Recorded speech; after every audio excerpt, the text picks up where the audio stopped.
Olá, meu amigo, minha amiga, como é que está o teu coração? Como é que está a tua mente? Como é que você está lidando com as suas emoções e com as suas andanças nesse mundo de Deus Pai? Planeta Terra, planeta de provas e expiações, que nos traz muitas durezas, e essa é a grande questão que eu deixo para você. Como é que está a sua vida? Como é que está a sua cabeça? Como é que estão sendo as suas noites? Você está dormindo bem?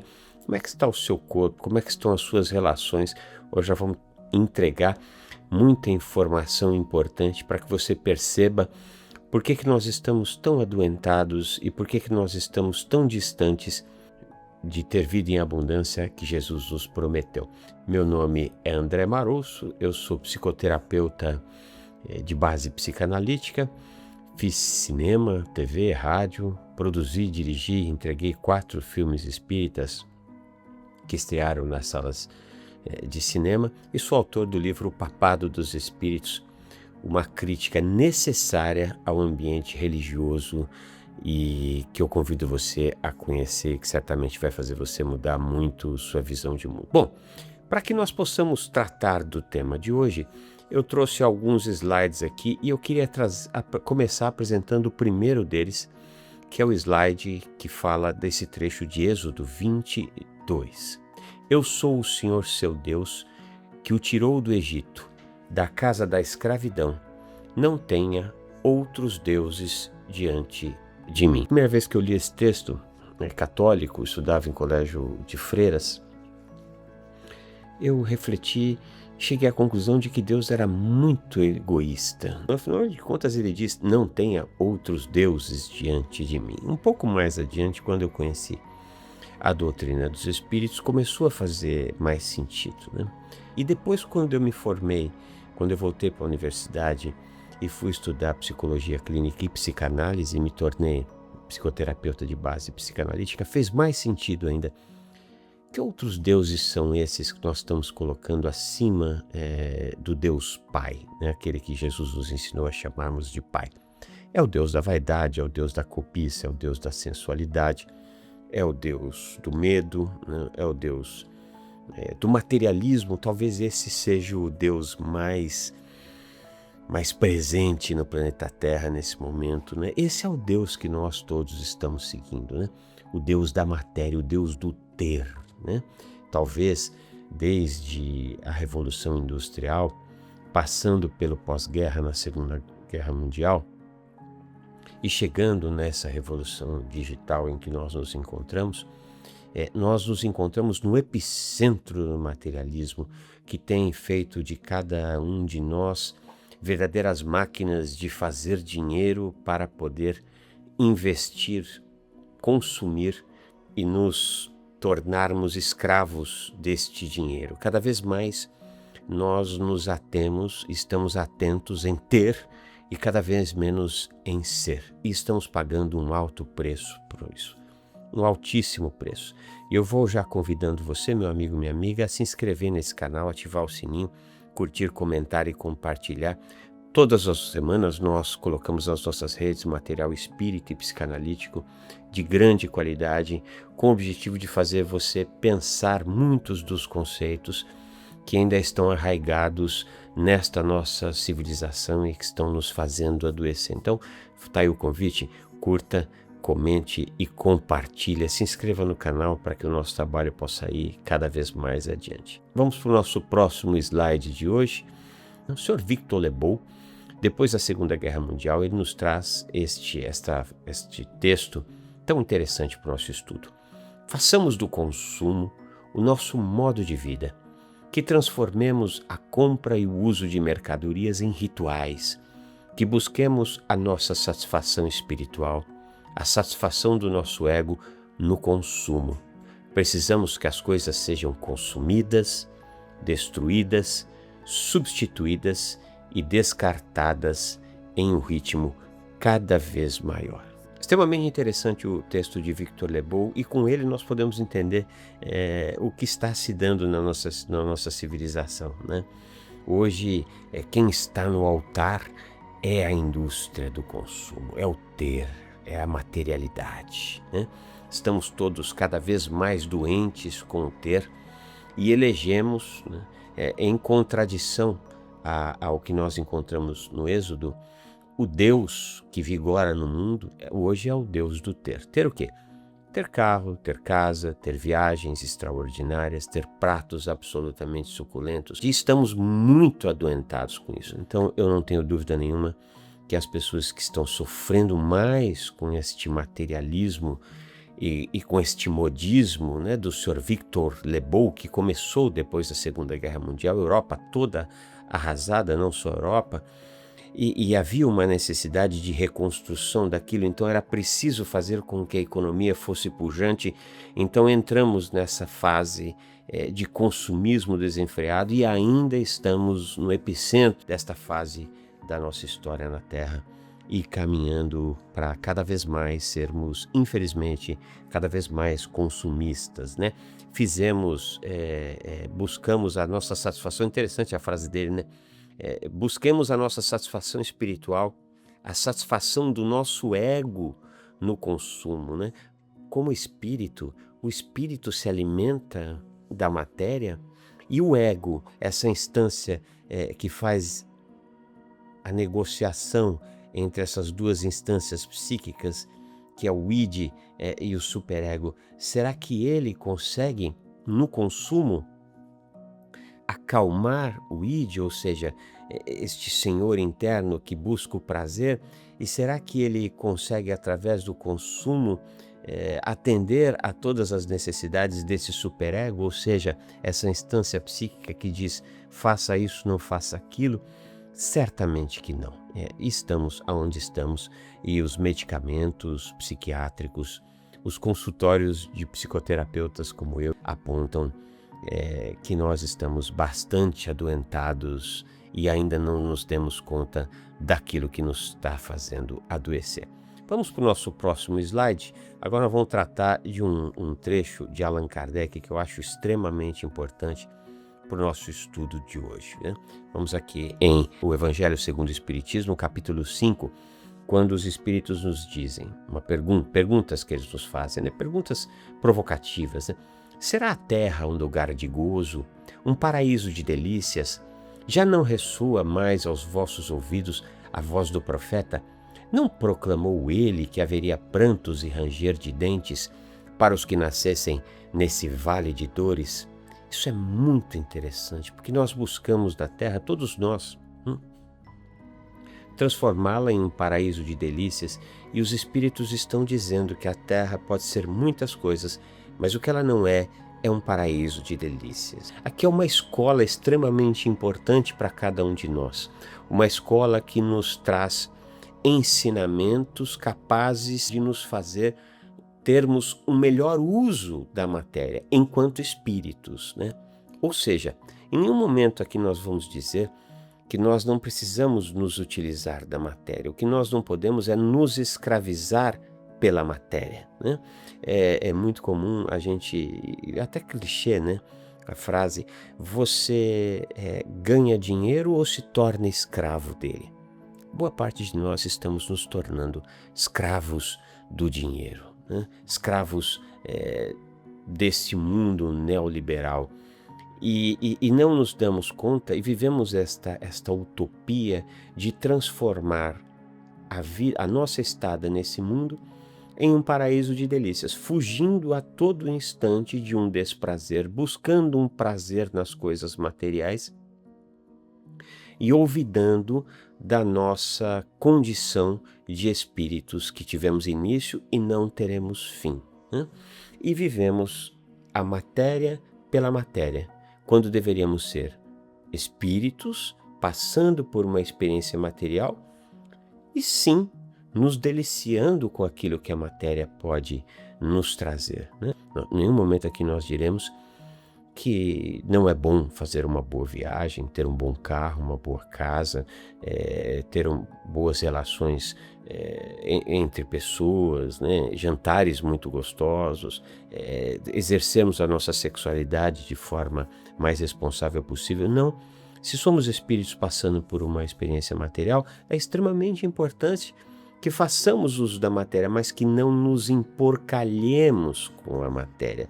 E o que está acontecendo nos momentos em que estamos vivendo É justamente isso, nós estamos nos emporcalhando com a matéria. E nos tempos da atualidade, há um mecanismo de obsessão, né? É interessante, nós espíritas, não os espíritas kardecianos, né?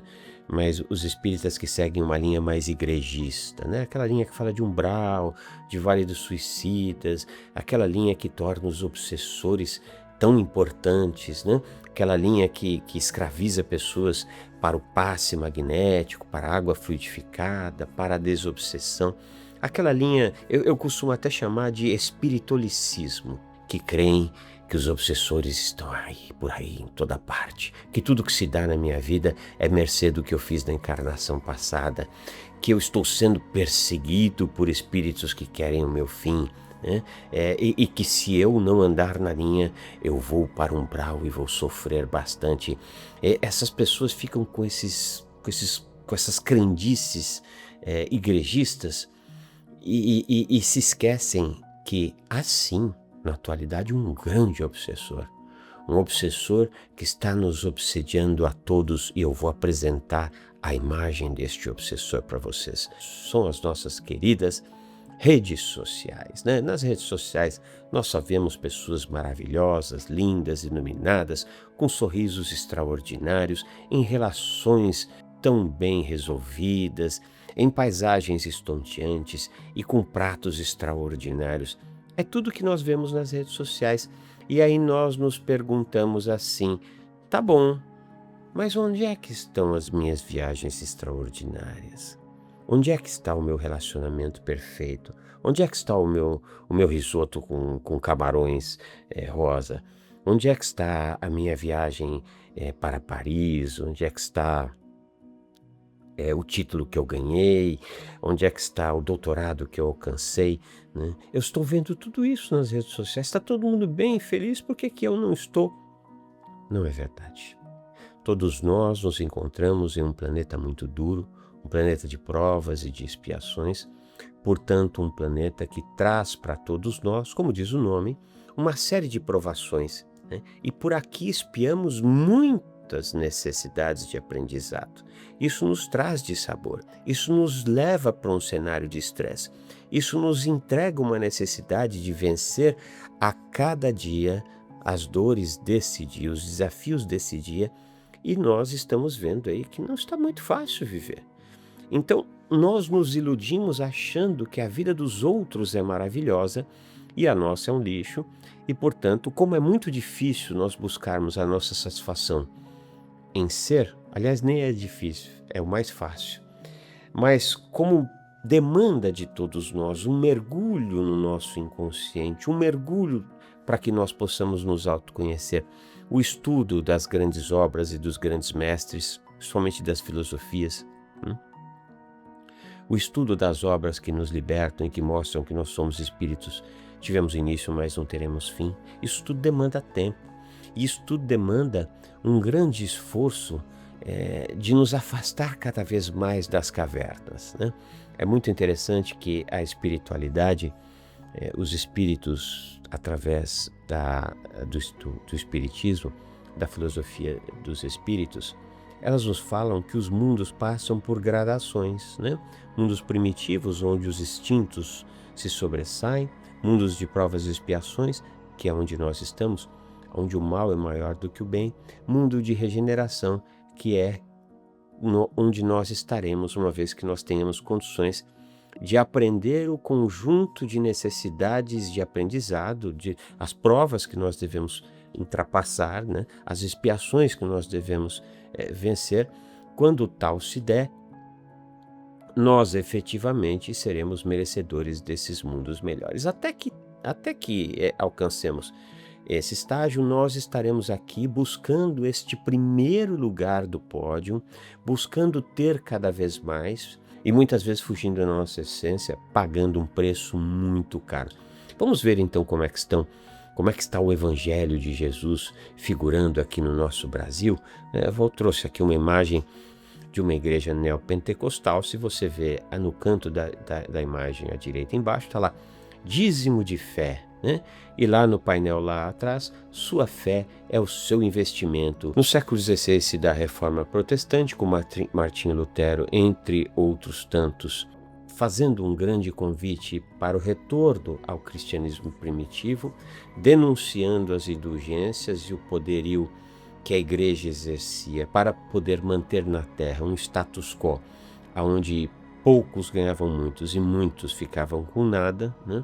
E o nosso querido Martinho Lutero e a Reforma Protestante vem denunciar esta perdição da igreja, que já datava de séculos e mais séculos. Há essa cisão, alguns estados rompem com Roma, né, com o Vaticano, com o papado, e se dá o início do protestantismo. Só que menos de 100 anos depois, os poderosos destes reinos que se tornaram nações protestantes perceberam que ia ser muito difícil manter o povo, a plebe, sob o seu jugo. Então eles enterram a Reforma Protestante e se apropriam das igrejas, se dá início às igrejas-estados. Isso tudo é descrito na nossa obra O Papado dos Espíritos. E no século XIX, William Seymour, um afrodescendente, dá início ao movimento do pentecostalismo, né, que mais tarde se torna o neopentecostalismo. E essas doutrinas, né, que partem de uma proposta protestante após o sequestro da Reforma Protestante, se tornando igrejas-estado, é que abre o caminho para as pequenas igrejas, grandes negócios. Os fiéis buscam estas casas de religião em busca de que Deus faça obras materiais em suas vidas. E os malandros, os espertos, os pastores, os bispos e que tais, fazem dessas igrejas, dessas pequenas igrejas, grandes negócios. E nós estamos vendo o que essas igrejas estão conseguindo. Verdadeiros impérios estão sendo construídos, né? O maior templo protestante do mundo está no Brasil, o Templo de Salomão, redes de televisão, e me arvoro a dizer, os fiéis não são inocentes, né? Tem uma frase do Evangelho que diz: só lobos caem em armadilhas para lobos. Quando nós procuramos uma casa de religião para fazer o câmbio divino, nós efetivamente estamos procurando sermos enganados, e é o que essas pessoas estão alcançando. Mas vamos ver então como é que está, nesse caso em questão, a Igreja Católica. Vamos apresentar uma imagem muito bonita de uma executiva fazendo ali, comungando, né? Adquirindo, absorvendo ali o corpo de Cristo, isso tal qual a doutrina católica. Agora, aí está realmente um ato onde esta executiva está buscando absorver o Cristo, a doutrina cristã, os ensinamentos que Jesus nos trouxe? Será?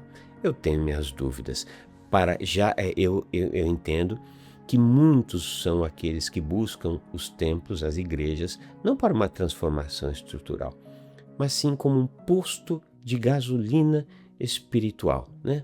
Algo parecido assim. O trabalhador passa a semana exausto, vendendo sua força de trabalho sob a pressão da performance.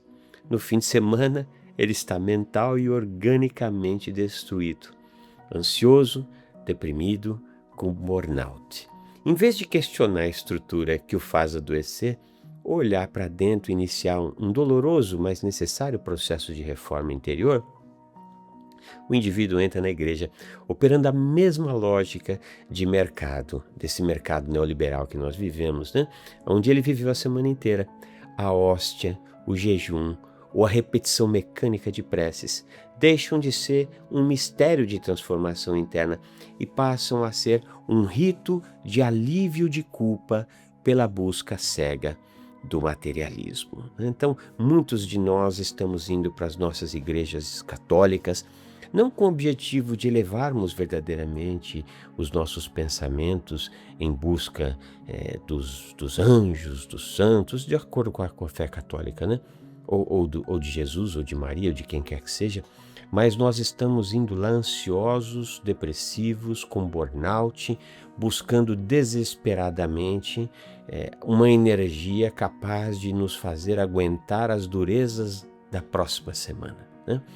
E o espiritismo, como é que está? O espiritismo não, o igregismo, né? Ou aquilo que eu gosto de chamar o espiritualicismo. Como é que está se dando o espiritualicismo? Vamos para o nosso próximo slide, onde nós apresentamos aqui uma pessoa tomando um passe, né? Olha, André, você está dizendo que o passe é algo que não é importante? Não, o magnetismo, que é tão bem explicado por Mesmer e, claro, por Kardec, ele é extremamente importante e regenerador, inclusive, das nossas células, traz um manancial de energia renovadora que pode, inclusive, nos fortalecer espiritualmente. Mas o problema não é esse, né? O problema é que, no mesmo ritmo do protestantismo, no mesmo ritmo do catolicismo, o espiritismo igrejista oferta o passe, a água fluidificada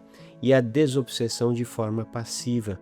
Os indivíduos buscam uma limpeza energética rápida, como quem toma um analgésico para dor de cabeça apenas para conseguir voltar a trabalhar no dia seguinte.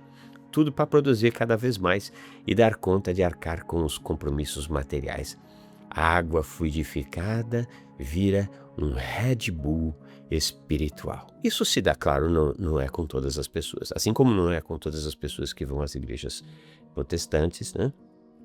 As igrejas evangélicas, não são todas as pessoas que vão às igrejas católicas, também não são todas as pessoas que vão aos centros espíritas, que vão neste afã de reposição espiritual para poder gastar em busca do material. Não, claro que não. Existem muitas pessoas que vão a estas casas de religião verdadeiramente para buscar essa conexão com o divino e para oferir forças para as duras batalhas do dia a dia, inclusive para se tornarem espíritos melhores. Mas, no geral, há muitas pessoas que vão até essas casas e que não ouvem o que o palestrante está dizendo, né? Eu mesmo dou palestra em uma série de casas espíritas e fico muito chateado quando eu percebo que as pessoas chegam no final da palestra ou chegam direto para o passe, né?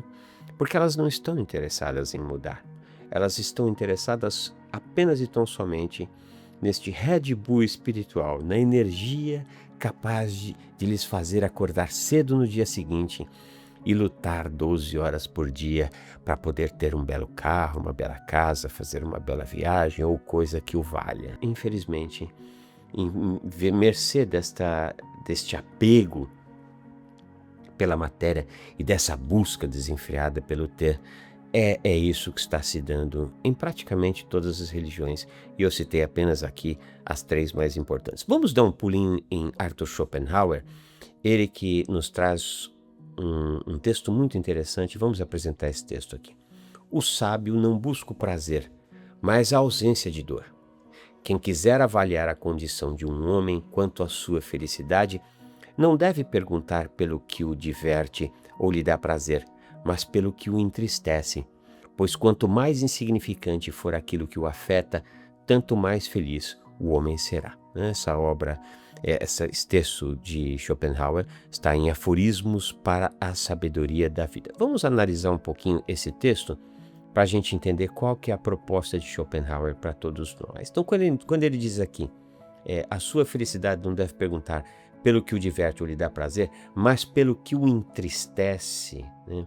Seria muito bom que nós nos dessemos conta que nós estamos não só entristecidos, mas adoentados por essa indústria do ter, por esse materialismo exacerbado, por esse neoliberalismo que faz com que tenhamos e tenhamos e tenhamos e tenhamos cada vez mais, né? As nossas metas, enquanto executivos são cada vez mais inatingíveis. Eu me lembro de um cara que há uns anos atrás ele trabalhava num banco e ele tinha uma meta de vender, sei lá, vou chutar, R$1 milhão por mês em financiamentos, né? Trocou o chefe dele, chegou o chefe novo e falou assim, olha, agora a meta é 1,5 milhão. E ele chegou pro chefe novo e falou assim, mas eu não tenho condições de fazer 1,5 milhão. E ele contou isso para mim, eu falei, você vai fazer 1,5 milhão. Pode ter certeza que você vai fazer 1,5 milhão. Só que quando você fizer 1,5 milhão, ele vai te pedir 2. Dito e feito. O cara pediu 1,5 milhão, ele alcançou 1,6 milhão. No outro mês, ou no outro trimestre, 2 milhões, ele alcançou. A ponto de 2, 3 anos, ele estava fazendo 3 milhões. Né? Claro, há um custo altíssimo, trabalhando 14 horas por dia, 6 dias por semana, e no 7º dia, absolutamente prostrado. Acordava, ia de manhã para a igreja, né? Jejuava, comungava, e depois ia se afundar em comer, beber e dormir e descansar, e na semana seguinte tudo recomeçava. Esse mundo neoliberal é isso. Eu me lembro que uma ocasião eu conheci um cara que era vice-presidente de um dos maiores grupos de comunicação do Brasil, o maior grupo de comunicação do Brasil, e ele disse uma coisa muito interessante: André, no nosso grupo, as pessoas que atingem o topo são até razoáveis, atores, jornalistas que atingem o topo, sei lá, 20 atores por ano, 10 jornalistas por ano, né? 10 diretores e assim sucessivamente. Atingir o topo é fácil, mas permanecer nele poucos conseguem, pouquíssimos. Por quê? Quanto mais o camarada vai subindo de degrau, mais a empresa vai exigindo dele. E quando ele chega no topo, o nível de exigência é tanto que a maior parte cai fora, não consegue manter essa exigência e acaba não conseguindo ficar nesse primeiro degrau. O que dá um sofrimento enorme, porque o cara esteve lá. Depois ele perde este lugar. Então, esse mundo neoliberal, esse mundo competitivo, né, é exatamente o que está nos entristecendo. E seria muito bom que nós seguíssemos Schopenhauer e pudéssemos modificar, mas isso está muito diferente de se dar, muito ao contrário. Pelo que parece, nós estamos indo de mal a pior, e eu acho que ainda há bastante espaço para nós piorarmos até podermos melhorar. Claro que eu falo de maneira geral. Alguns tantos de nós estamos conseguindo vencer essas tentações e construir uma melhor estada de nós espíritos neste planeta, né? E como é que a psicanálise pode nos falar deste adoecimento coletivo que todos nós, enquanto coletividade, estamos vivenciando por esse consumismo, esse materialismo, esta indústria do ter, né, da qual uma boa parte de nós estamos expostos e subjugados, né, submissos a essa indústria do ter. Para isso, nós vamos apresentar do ano de 1917, da obra Luto e Melancolia, né, de Sigmund Freud. Freud nos diz assim: na melancolia, a perda é inconsciente ou narcísica. Ocorre uma identificação do ego, do eu, com o objeto perdido. Em vez de apenas lamentar a falta, o sujeito volta a sua raiva e frustração contra si mesmo, resultando em uma autoimagem empobrecida, severa autocrítica e sentimentos profundos de culpa. É isso o que está se dando na nossa sociedade do século XXI, pós a Segunda Guerra Mundial. A perda é inconsciente, mas ela é presente. O inconsciente é a maior parte de nós, segundo a teoria psicanalítica. E ocorre uma identificação do eu com o objeto perdido, só que o objeto perdido é o eu, no caso em questão. Ou seja, eu não sou importante porque eu não tenho um carro extraordinário, porque eu não faço 2 viagens por ano para a Europa, porque o meu filho não é o doutor fulano de tal que ganhou o Prêmio Nobel de Medicina, né? E em vez, voltando ao texto de Freud, em vez de apenas lamentar a falta, o sujeito volta a sua raiva e frustração contra si mesmo. Então, é uma frustração, é uma raiva contra o eu, né? Quase como uma doença autoimune. É a luta contra si. Eu não sou importante porque eu não alcancei o primeiro degrau do pódio, né? Resultando, segundo o texto, voltando ao texto, resultando em uma autoimagem empobrecida, ou seja, eu não tenho valor porque eu não sou um grande vencedor. Uma severa autocrítica e sentimentos profundos de culpa. Faz sentido? Poxa vida, como é que eu não alcancei isso? Se o meu vizinho vive assim, se a minha irmã vive assado, se no Instagram eu só vejo vencedores, Por que que eu não atingi? Eu sou culpado. Só falta a gente ir para aquele trecho da missa. Minha culpa, minha máxima culpa. Né? Então a teoria psicanalítica nos fala deste luto, desta perda, não do objeto, mas da perda de si. Então, neste status quo, onde só é importante quem tem e que tem muito, eu me identifico com o ter, portanto, deixo de ser. Aqui, no capítulo 3 do Evangelho segundo o Espiritismo, os Espíritos estão nos falando do mundo de provas e expiações, que é um lugar onde podem, trabalhando e sofrendo, isso é muito importante, trabalhando e sofrendo, expiar suas faltas e purificar-se até que mereçam uma condição mais feliz. Enquanto nós acharmos que a condição de felicidade será estas que figuram na ilustração, nós por aqui continuaremos, neste planeta de provas e expiações. Nós não iremos para regiões de sofrimento pós-mortem, nós não iremos para outros planetas melhores do que esse, nós ficaremos aqui mesmo até que as tentações do ter sejam vencidas, né? Até que nós possamos sim ter prazer com o ter, mas principalmente buscar a satisfação do ser. Quando nós conseguimos vencer isso tudo, para irmos para planetas um pouco melhores. Que planetas são esses? São os planetas que a espiritualidade convencionou chamar os planetas de regeneração. Vamos ver o que são os planetas de regeneração? Comparados à Terra, esses mundos são muito felizes e muitos de vós se contentariam em neles deter-se. Eles são calmo após a tempestade, a convalescença após uma doença cruel. Né? Olha que interessante o que os espíritos nos trazem do mundo de regeneração. Né? São muito felizes, né? Se comparados à Terra. E muitos de nós que aqui estamos nos intoxicando com o ter, nos contentaríamos em viver neles. Eles são a calma após a tempestade, a convalescença após uma doença cruel. Não há maior tempestade do que a travessia de um mundo de provas e expiações. Por quê? Porque há uma quantidade enorme de besteirol a nos iludir. Né?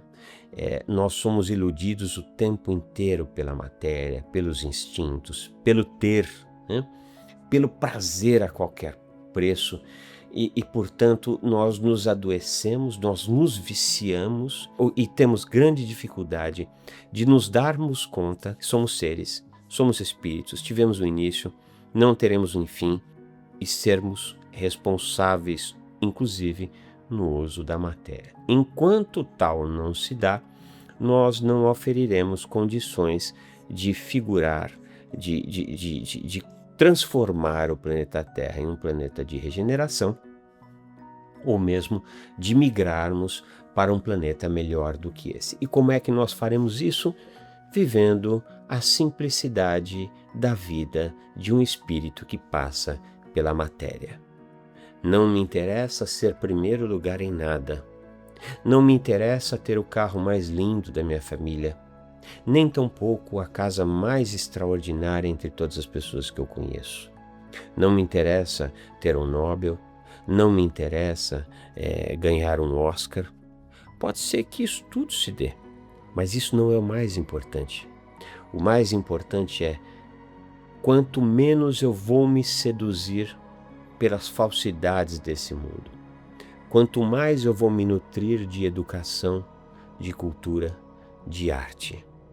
Quanto mais ético eu serei com o meu próximo, quanto mais ações de mansuetude, de paz, de respeito ao meio ambiente eu vou trazer. Quanto mais eu vou auxiliar na implantação de uma justiça social, quanto menos preconceituoso eu serei, quanto mais amoroso eu serei. E é interessante que nós estamos tão doentes, né? Que entre as minhas clientes da minha atividade de psicoterapia, eu atendi umas tantas que passavam pela experiência do câncer, né? Adoecidas num processo onde existia uma grande possibilidade de que não vencessem a doença. Mas é curioso notar que muitas dessas clientes que eu tive, que passaram pelo câncer, enquanto estavam ali tratando a doença, não tinham outra preocupação a não ser com sua cura. Tão logo se viam curadas, voltavam a se preocupar com o vil, metal, com o ter, né? Nós tivemos a pandemia do coronavírus em 2020 e muitos de nós fomos muito infantis em acreditar que nós mudaríamos. Não, agora a humanidade vai aprender. Nós aprendemos, mas aprendemos muito pouco. Seria muito bom que nós pudéssemos aprender que somos espíritos, tivemos o início, não teremos fim, somos imortais e que podemos viver muito melhores desde já, desde que não queiramos entrar nesta competitividade pelo ter, mas sim que possamos competir conosco, competir que sejamos a cada dia melhores, mais éticos, mais amorosos e mais simples do que fomos no dia anterior. Beijo no coração. Não deixe de adquirir nossa obra O Papado dos Espíritos, as ordens ocultas, os espíritos nada santos que dominam as religiões, que você pode adquirir no nosso site, andremaruco.com.br. Se você tiver o Amazon Kindle, você também pode adquirir em versão digital através da Amazon. Este livro vai ensinar sobre a obsessão coletiva e como espíritos perversos e narcísicos dominaram todas as religiões. E por favor, se esse vídeo foi importante para você, curta, comente, compartilhe, se inscreva no canal e ative o sininho, porque ele certamente será importante para outras pessoas.